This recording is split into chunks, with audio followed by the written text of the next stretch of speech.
Welcome back to James Lake Show. And yesterday, someone asked me, what was the most difficult part about doing business? And you know what? I thought about it, and it's not even close because business studies do not teach you this. I'm about to teach you the fundamental keys to business success. Follow me to my lair. All of this business with the 50 staff, the $20 million turnover would not be possible without these golden lessons here. And people get stuck on business ideas. They think they've got the wrong product. They think that, and sure, there's an element of that, but success is based on these. So, firstly, we identify what are the two most difficult things in business. First thing is money, i.e., not running out. So, how do you mitigate that? You need to understand the business that you're planning on starting, whether it's from your bedroom and it requires £1,000, or you want to set up a distribution business and it requires £2 million. Whatever it is that you want to do, you need to structure it in a way that if things don't go the way that you want, that you can still continue to keep the business alive. Where are you going to get that money from? Can you finance it from your job? Let's say that your business, like mine, takes not 1 year, not 2 years, but 3 years until it starts generating money. And it's minus here, minus here. I started with 15, but I refused to go below a few grand of the money because I wanted to make sure that if things go wrong, I could survive to year 2 and then survive to year 3. And the way that I didn't need to touch the loan is I worked a job alongside it and I went to the car boot. So I figured a strategy to survive. Now, that's the easy part because everyone understands that business is cruxed on money and the money is the company's lifeblood.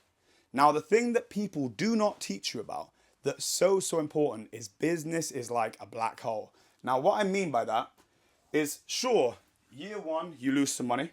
And sure, year 2, you lose some money. But what you're also losing in there is literally the will to live, because that whole time when you're losing money, losing savings, and it's not working yet, your mindset is deteriorating. It's going down.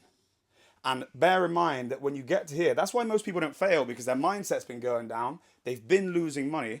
And then it gets to that point, and they're like, this is not going to work. But I've seen it myself with 3 different businesses now, that in the year 3, if you don't quit, if you carry on, you will become successful. So the key is this. You are not just looking for a way to sustain losses for 1 to 2 years.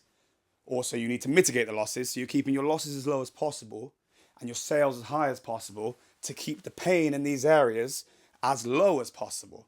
However, this is the place that breaks people. People don't usually quit because they run out of money. They might say that, but there's always a way. There is always a way. They quit because they've given up on their head.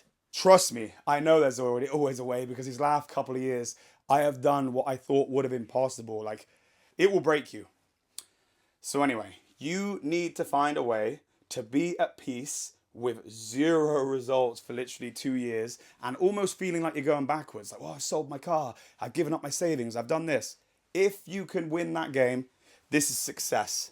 It's not about your business idea. It's not about how smart you are. Sure, those things can make the journey easier. It's about, have you got the perseverance to never stop?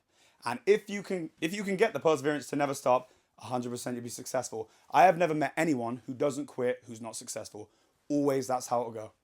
The only time you see it is when they eventually get quit. And it's hard, it's easy to get soft in your head because you want to get off. You know, you're in a hot sauna, it's blasting. You know what? Maybe it would be easier just getting a job. F that. We are built different, guys.